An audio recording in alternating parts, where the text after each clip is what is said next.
Hi, Peter. Hi, Bob. How you doing? I'm doing well today, thanks. Well, thank you for joining us from Down Under. Let me introduce us. I'm Robert Wright. This is The Wright It's a Show, pleasure. available in both streaming video and via audio podcast. You're Peter Harrison. You're an historian at the University of Queensland and also director of the Institute for Advanced Studies in the Humanities there.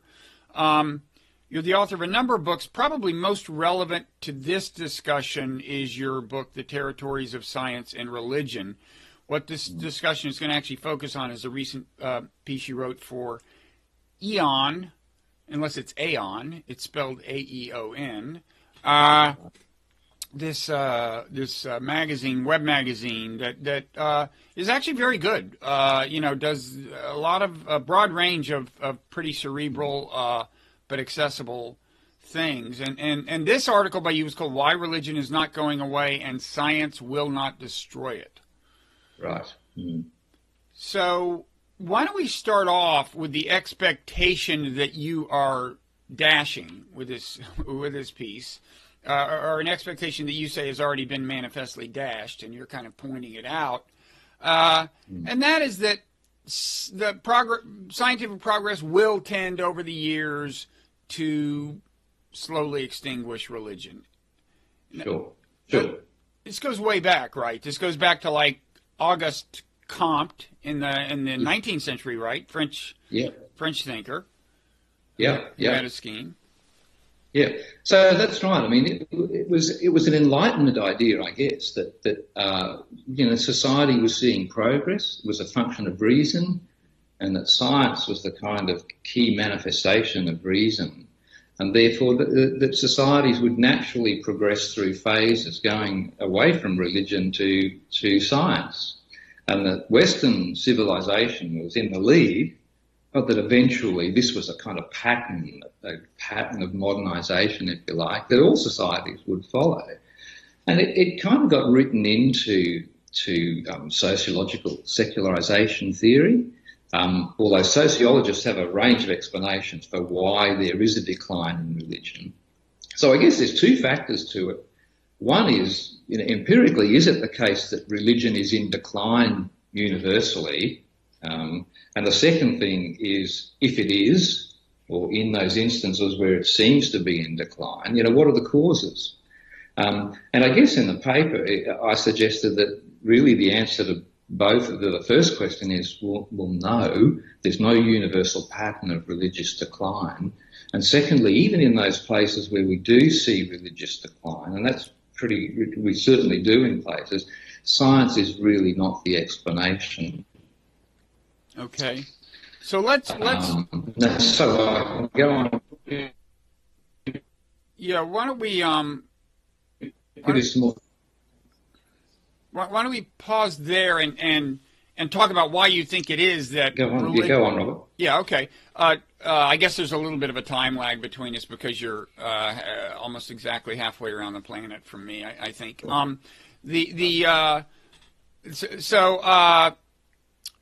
Let's examine that. Why you think this is. I mean, for starters, let's talk about the kind of diversity of experience. So, parts of Europe, and maybe particularly Northern Europe, I think have come closer to complying with this expectation that religion would decline as science progressed than has, say, the United States, right? Yeah. Now, and what's your explanation for that? Well, first of all, I think you need to look at what counts as decline in religion. And I think decline in religion is something we tend to look at measurable religious practice. Do people get their children baptised in the church? Do they get married in church? Funerals in church? So you can clearly measure those trends empirically. The other one that's harder to track, I think, is the plausibility of religious beliefs. And why I'm a little bit hesitant about saying there's been a kind of significant decline in the significance of religious beliefs is that while people will say they don't sign up to, say, traditional Christian theology, they will say that in some sense they're spiritual. So even in these places like, as you said, Northern Europe in particular, Australasia is a very secular country on the measure of the religious religious behaviours that are measurable. But even in these places, I think it's a question of what counts as religious belief. And although clearly people are moving away from traditional beliefs, it's not obvious that as a consequence of this, they've given up on the notion of, say, spirituality or overall questions of meaning and purpose. And the second part of your question, well, is it science? You might think there's a correlation between, highly advanced scientific and technological societies and the sorts of measurable declines in religious practice. But the US, as you mentioned, is a clear exception to this rule. And I think sociologists are tending to look now at the idea that it's when people feel existentially secure that they're most likely to be less religiously observant. So, I mean, the Scandinavian countries are a very interesting example. You've got a very strong welfare net, high levels of general feeling of social well-being. And so there looks like there's a bit of a correlation between that and a decline in measurable religious practice rather than scientific advance. Mm-hmm. So I guess by that logic, in the United States, coming up with a single-payer healthcare system would do more damage to religion than science would. It's very interesting. I suspect that you're onto something there. Yeah, it'd be an interesting hypothesis to test, although I suspect that will never happen in the US. Yeah, well, you never know. I'll tell you, things seem pretty fluid in the United States right now. Sure. So, okay, so I guess one, if you wanted to give pushback to your argument, you might focus on, say, better educated segments of the population. Yeah. So in the United States, I mean, the extreme case would be the actual academia, where 120 years ago you could have found a number of openly and devoutly religious people at elite universities, and now I don't think you can find very many. And of course, you could say, well, they are materially secure, I guess, and maybe would that be your explanation, or? Yes, look, I think certainly the observation is correct, I think. So if you look at the US, the east and west coasts tend to be more secular than the middle. And there's some very interesting surveys done of scientists, and it's interesting, over the course of the 20th century, there wasn't much of a shift in the religious beliefs of scientists. But what the key studies did show that the more elite the scientists, the less likely they were to be involved in formal religion. So the pattern that you're alluding to is certainly there. Again, the question, I think, though, is whether the correlation between the high education implies is really the explanation. And to be honest, we don't fully know the answer to that question. Again, as you say, these people are more likely to be existentially secure and not to have too many worries about the conditions they'll encounter in life as well. So the other thing I think to say is that amongst these people there may well be a belief that science and religion are incompatible. So there's part of a self-fulfilling prophecy, not quite the right word, but we do encounter quite commonly the idea that there is an inherent incompatibility between science and religion, and if people believe that, very often they will give the reason for their lack of religious commitment to do with the advance of the sciences. And certainly people do report that. Okay.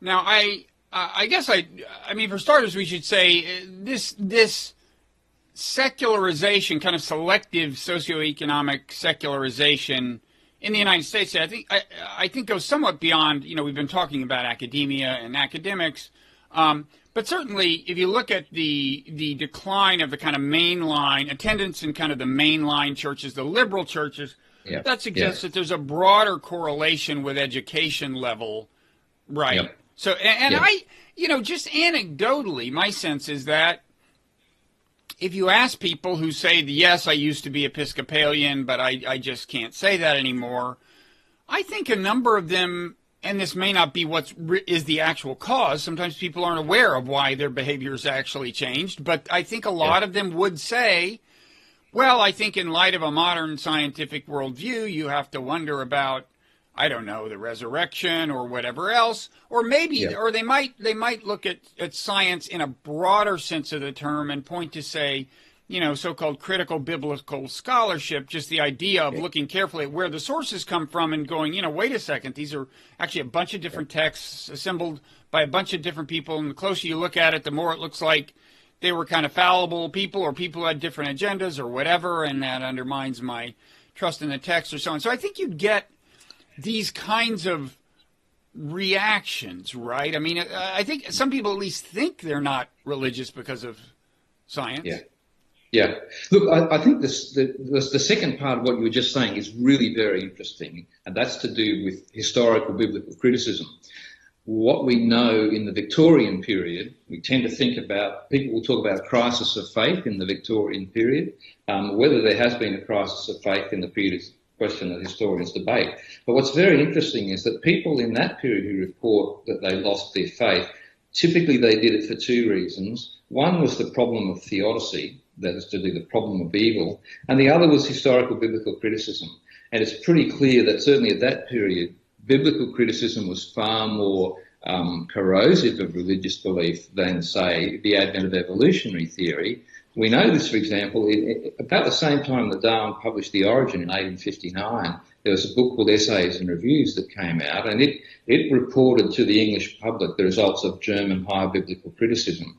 Now, that book outsold The Origin by a factor of something like 10, and it generated significantly more controversy. So often when we look back historically, we tend to see that we tend to want to think that science is doing the work of secularisation, but very often it's other things of the kind that you mentioned. And I think, again, the problem of evil, which is a really, a long-standing perennial issue, is one that people seriously think about. Mm-hmm. And as you note in your piece, even with Darwin, if you look at his supporters and opponents, there's not a real clear-cut correlation with religiosity. I mean, he had his religious supporters. Yeah, that's right. I mean, certainly Darwin had religious supporters. He had scientific opponents. It has to be said, I think the religious supporters didn't fully, appreciate the extent that the role that randomness played in the evolutionary process. And this is partly because we didn't have, as you know, we didn't have the evolutionary mechanism of natural selection really locked in until the modern synthesis in the early 20th century.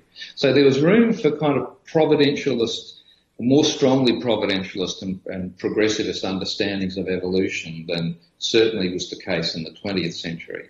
And I think that's made the problem of evolution a little bit more acute. But I still think the general pattern is not one where scientific theories generate significant objections, for the majority of people, significant objections to religious belief. That doesn't seem to be what's doing the work. Yeah, although... and of course the other thing that we need to say, and no doubt we'll come on to this, but these patterns of secularisation are quite geographically specific. If you look at a global picture and think about what the sociological theory in terms of an overall global pattern, they got that completely wrong. Yeah. I would say, I think you're right. I mean, natural selection per se was understood in Darwin's time. It's his term. What wasn't understood was the origin of the novel traits that natural selection acts upon, and later maybe there was more emphasis on the randomness. In a certain sense, I think there's been a little bit of a counter tendency now to emphasize the sense in which they may not be literally random, but in any event, there certainly are people who hold a somewhat progressivist view of evolution, who fully understand, who think of the source of the mutations as being random. In other words, they would say, look, the fairly persistent growth in the complexity of life is no quirk. When you look at the way natural selection works, it makes sense. And in fact, a lot of these people would say the evolution of intelligence of a human level was very likely, even though they fully understand that the source of the mutations they think of as random. So I'm not sure I sometimes think there's an overreaction philosophically to the random nature of the creation of the mutations. Sure. Yeah, no, I think you're exactly right. I guess, the point historically is that I think that what Darwin accomplished initially was that people were convinced that evolution was taking place, but there had been long-standing theories of evolution. The mechanism of natural selection historically, I think, remained problematic, partly because we didn't have the genetic account of how it was possible. So some of Darwin's strongest supporters, like Thomas Henry Huxley, were quite sceptical about the specific mechanism of natural selection. But as you say, that got locked in.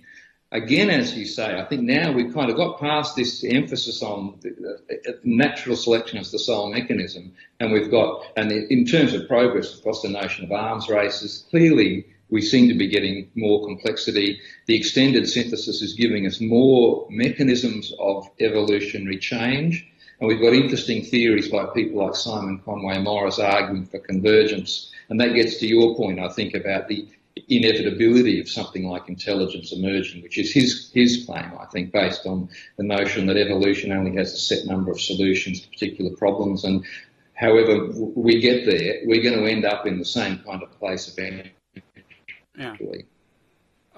Yeah, I mean, that is not to say that it's trivially easy to reconcile a Darwinian view with any kind of the kind of conventional conceptions of or accounts of divinity, but or the existing kind of theologies. But there are people who are taking on. I actually think Simon Conway Morris may be a Christian. Am I wrong about that?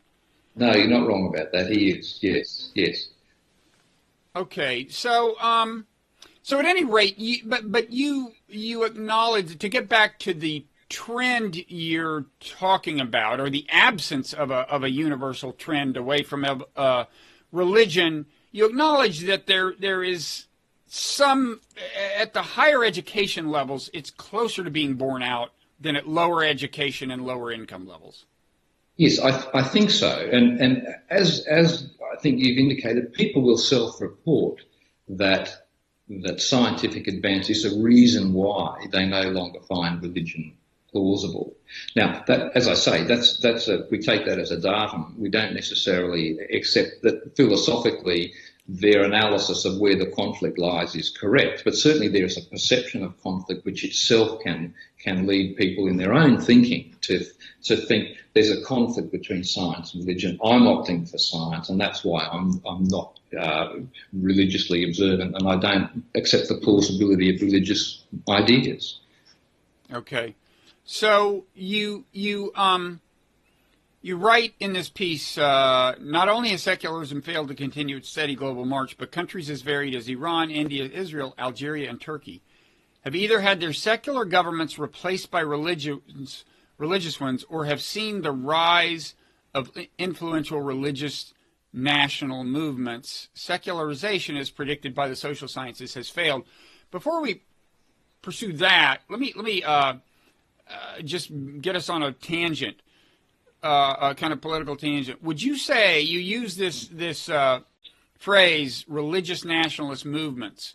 Would you say that right now in the United States you see the emergence of something you could call religious nationalism? Look, it's a very good question. I'm not an expert on the US. It does look to me as if there seems to be an alliance of religious fundamentalism and a particular political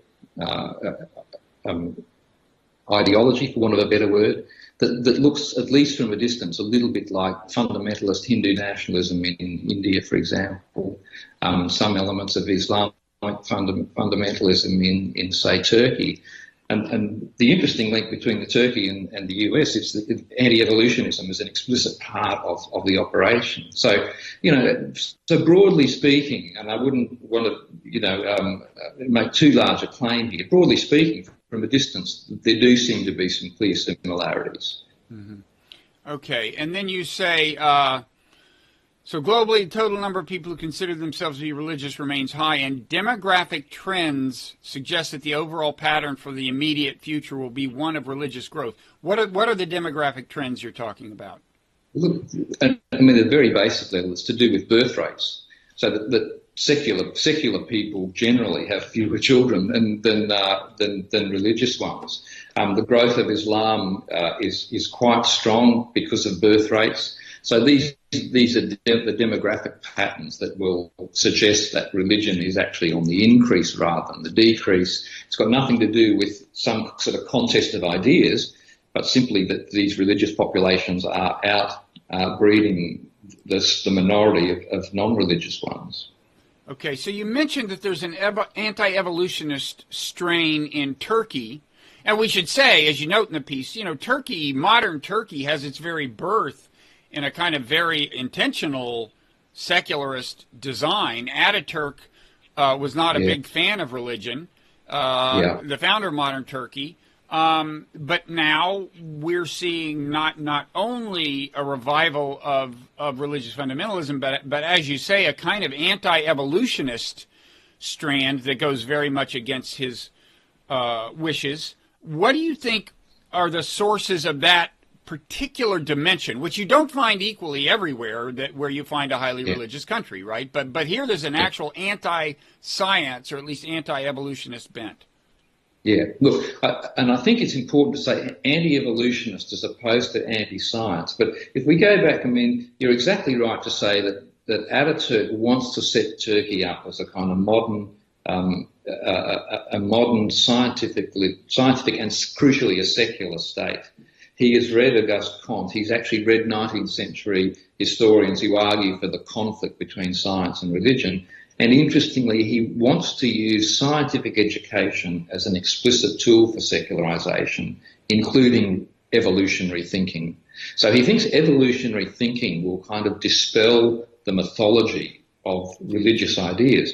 So he has an intentional project to use elements of science to attack, displace, lead to the decline of religion in Turkish culture, to bring it into modernity, essentially in keeping with these 19th century sociological theories about some degree of inevitability. He wants to hasten the process along.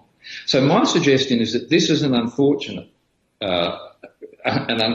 strategy that has significantly backfired, because using science in this instrumental way has led to this religious backlash against it, or certainly in the case of evolution. And to some extent, I think we see, obviously it's not exactly the same case, but if we look at anti-evolutionism in the US, where it had its birth, part of what's going on here is that these people are not against science, but they are against what they see as an ideological package that evolution for them represents. And for them it represents atheism. It represents a range of undesirable moral things. So that when scientists, and we know the names, when people like Richard Dawkins and the new atheists explicitly invoke evolution and science more broadly in what's essentially a different agenda, which is the promotion of atheism, it actually confirms in their view that science and a kind of atheistic, and what for them is an immoral ideology, that whole package for them appears as one thing that they want to reject. And I think that's so Turkey, I think, is a really very interesting case. It's only this year that they banned the teaching of evolution in classrooms, following a long-standing pattern. It seems to me that this is what's going on. It's not science per se, or not even evolutionary theory per se, but the packaging of evolution along with a strong secularist agenda. And I mean secularist not in the sense of tolerating all religions, but in the sense of getting rid of religion.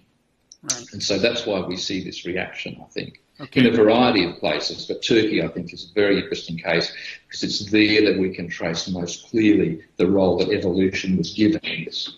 Okay, so your audio cut out in just a little of that, but I don't think people missed anything critical. But just to err on the side of caution, let me just try to paraphrase what you said. The idea is that if evolution is identified very explicitly with secularization, or more pointedly with an actual anti-religion agenda, then that is not going to succeed in actually diminishing the influence of religion and to begin with, and B is going to increase the intolerance for evolutionism in religious societies. So to take just a kind of a stark example, I mean, Richard Dawkins, who is one of the preeminent Darwinians, possibly the best known expositor of evolutionary biology, and just about the most ardently militant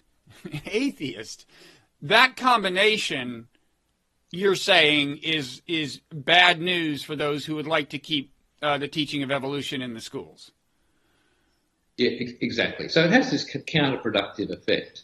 So I should perhaps distinguish between, secularization and secularism. So secularism is the specific agenda of someone like Ataturk, who wants to get religion, reduce its role. And secularization, I think, is different. And secularization, in its most liberal form, wants to find a space for all religions in the public sphere.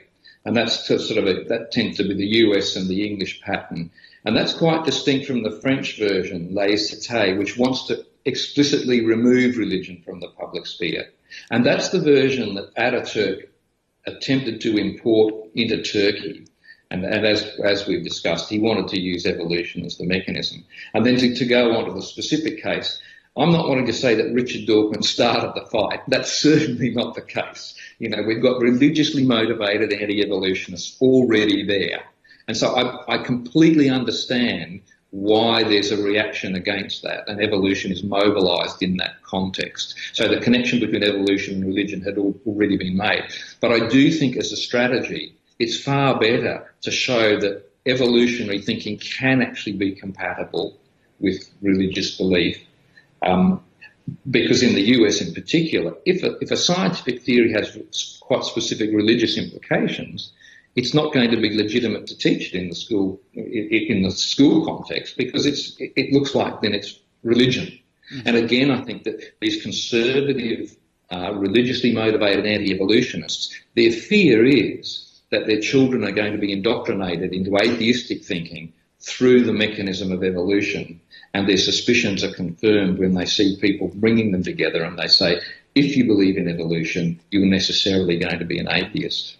Now, of course, if they are creationists, that's not an entirely unwarranted fear, right? I mean, and that is, in the United States, that's a non-trivial part of what's going on.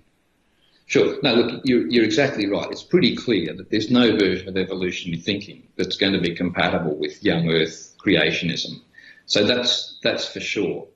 But I think part of what drives people to young Earth creationism is a fear that any alternative account of human origins is going to be incompatible with their religious views. And, I mean, as you said, to some extent, it is incompatible. Okay. With some of their religious views. Okay, so your audio cut out a little again then, but I think you said the fear of religious. There's a broader fear, creationism aside, that any version of even a more, you might say, theologically liberal form of religion would be threatened by evolution. So on that front, I mean, are you entirely dismissing that fear, or would you? Because some of the arguments you'd hear would be like, okay, granted, if we just say that Genesis is allegorical or whatever, so that there's no conflict there, we still have the fact that most Christians believe in an interventionist God. They are not deists. And the idea of an interventionist God, they would say, seems, not exactly consistent with the standard kind of scientific worldview, which is assumes that everything happens for causal reasons and so on. So you could find fears that would go beyond creationism that it seems to me are not trivially easy to dismiss, right? That's right, but it is interesting that that evolution really seems to be the hot button scientific question. People, as a general rule, they don't seem to be worried about scientific naturalism, which is the point you're making. And I personally don't think it's a significant philosophical problem. We know that, and this is one of the interesting things about looking at the historical relations between science and religion. We know that the leading scientific thinkers from the scientific revolution almost to the end of the 19th century were strong theists, believed in an interventional deity, but had no problem reconciling that with the notion of a science that was essentially naturalistic in its approach. Mm-hmm. So I know that some philosophers have wanted to argue that scientific naturalism is incompatible with any theistic commitment. I think that's a mistake. Okay.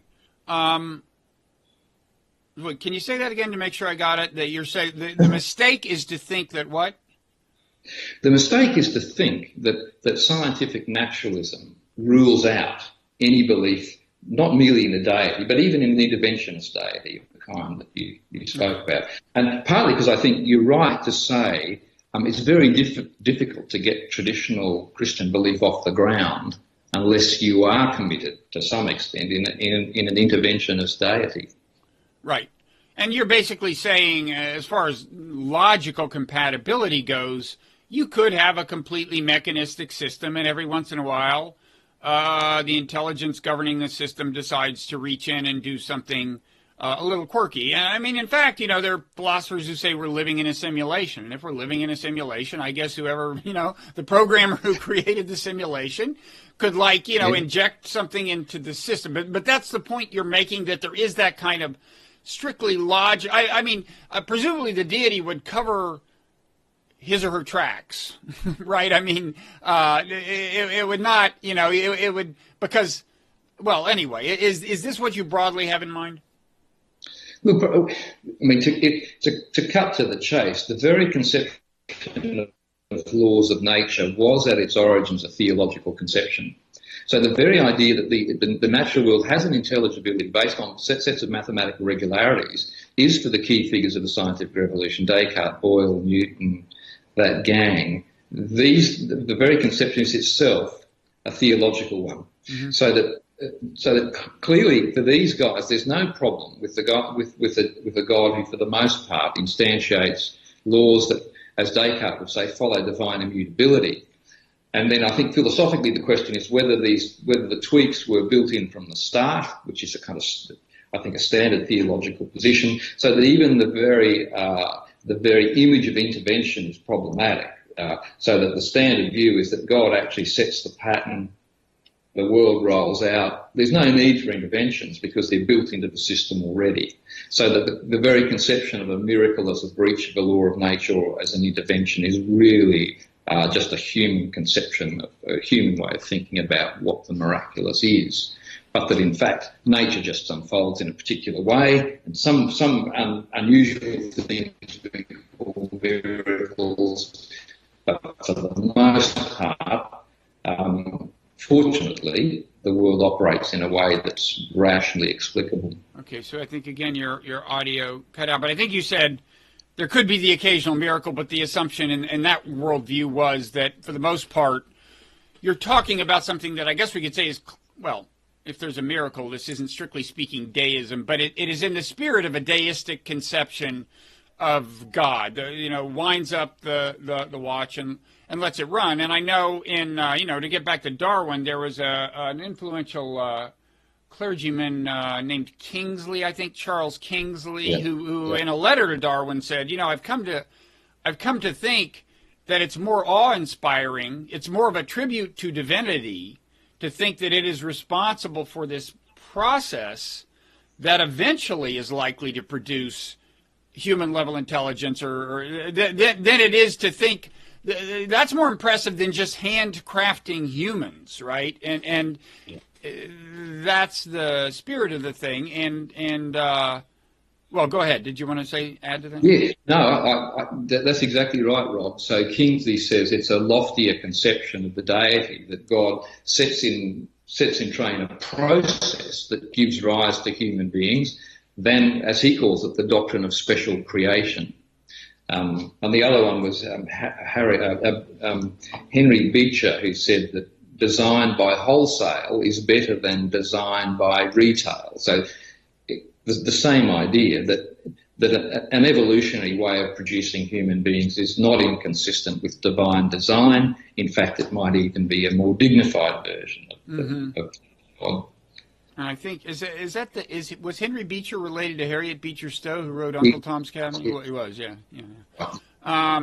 In fact, I think there's a church in Brooklyn Heights, where he preached, unless I'm mistaken.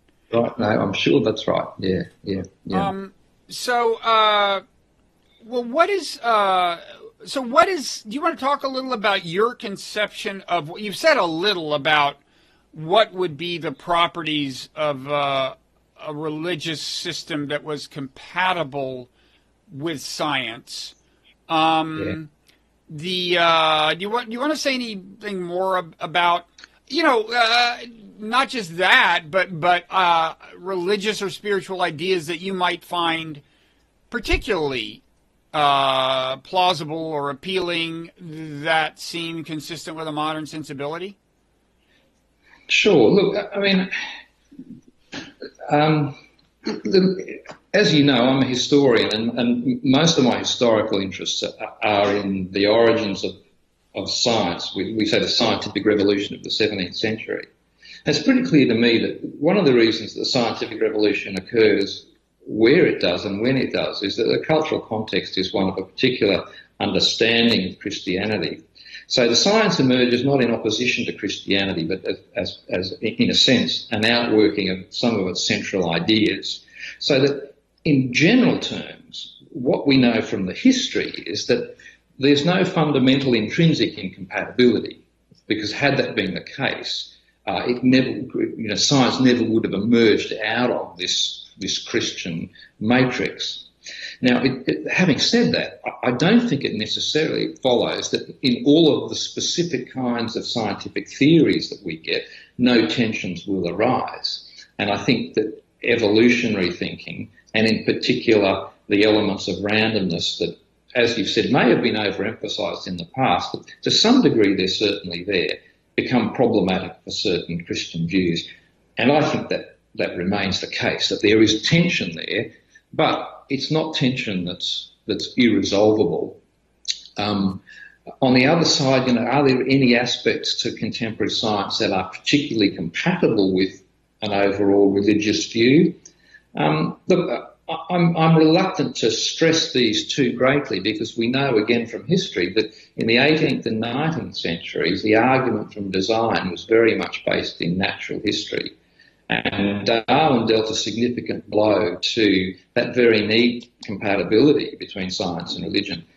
Having said that, obviously I think the anthropic fine-tuning arguments do lend themselves to religious interpretation.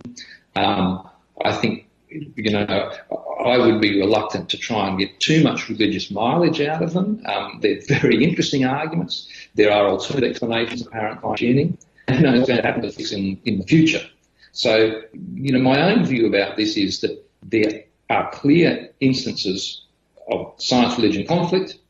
Evolution in present day is one of those. There are other indications of possible compatibilities, but I would be reluctant to make too much out of either of those. And one of the reasons is that science is a moving target, so that, people's worries about the randomness of evolution were perhaps exaggerated. It looked like the modern evolutionary synthesis emphasised those in a strong way.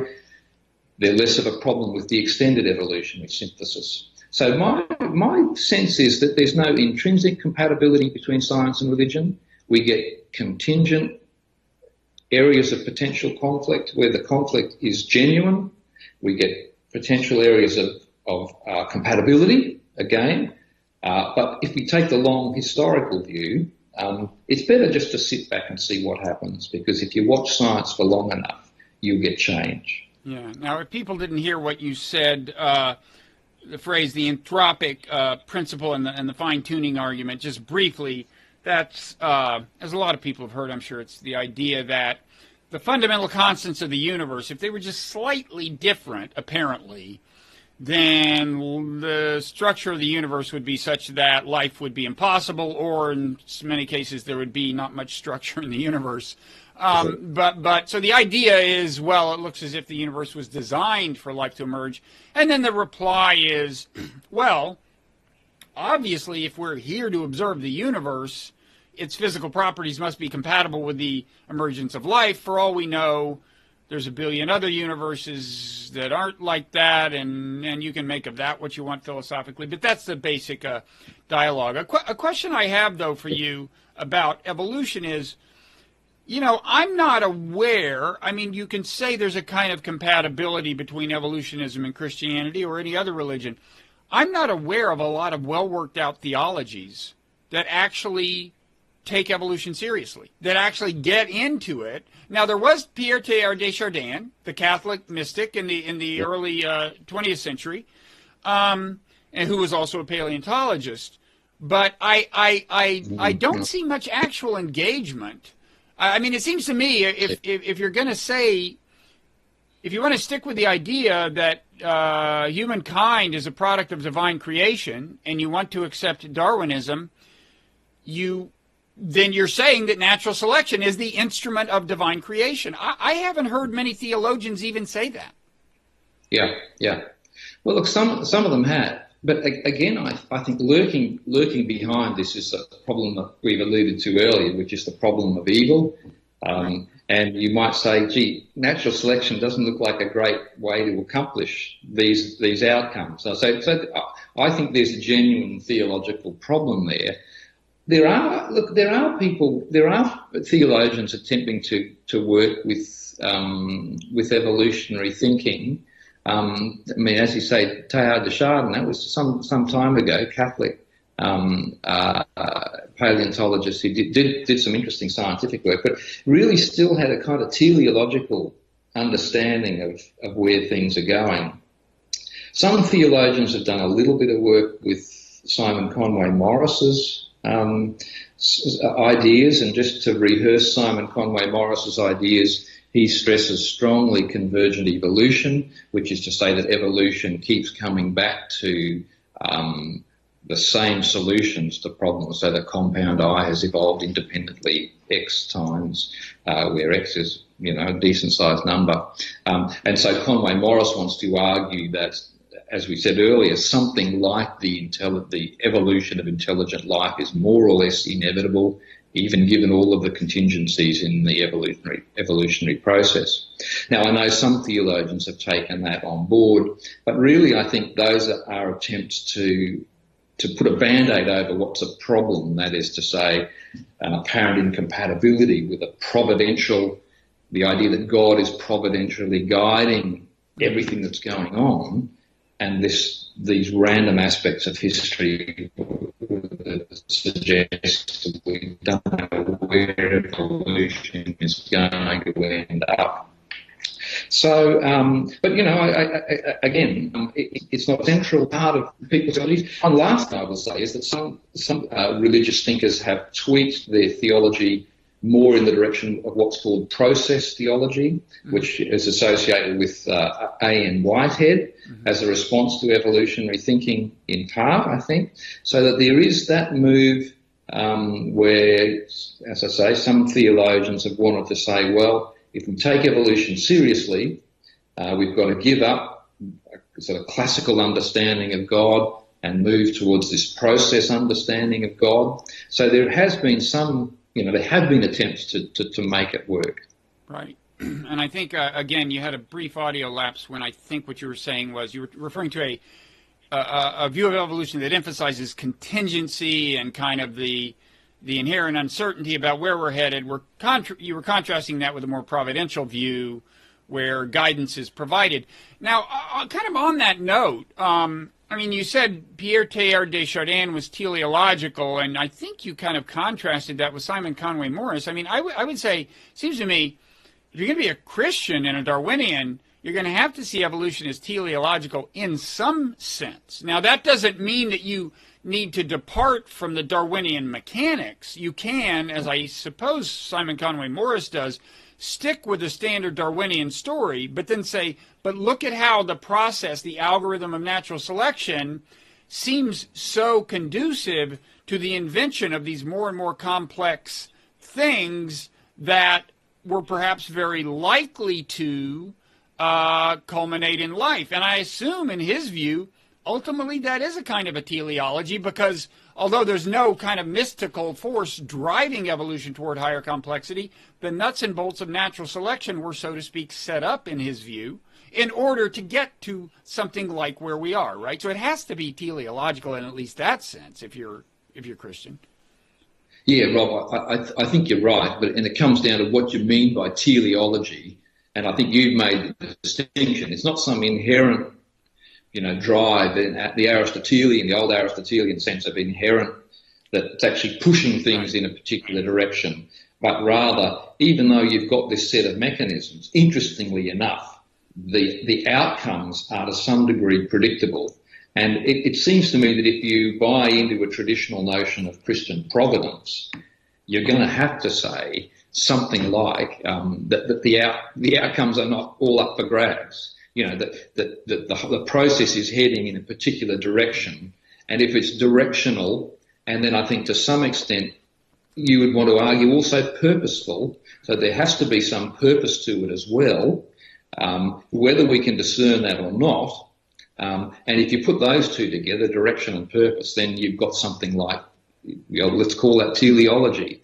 But it is different from the notion of an inherent drive to, Sure, any kind of like extra Darwinian drive, so to speak, something beyond the Darwinian mechanics. And I meant to just roughly equate teleology with purposive. That's all I meant. Is that any Christian is going to have to see a purpose behind the thing. Of course, the problem of evil, it's just a problem. I mean, what I mean by that is, whether you're Darwinian or not, you look around the world and there's a lot of suffering. Now, I suppose that if you're a Darwinian, you go, wow, there's been a lot of suffering to get us to this point.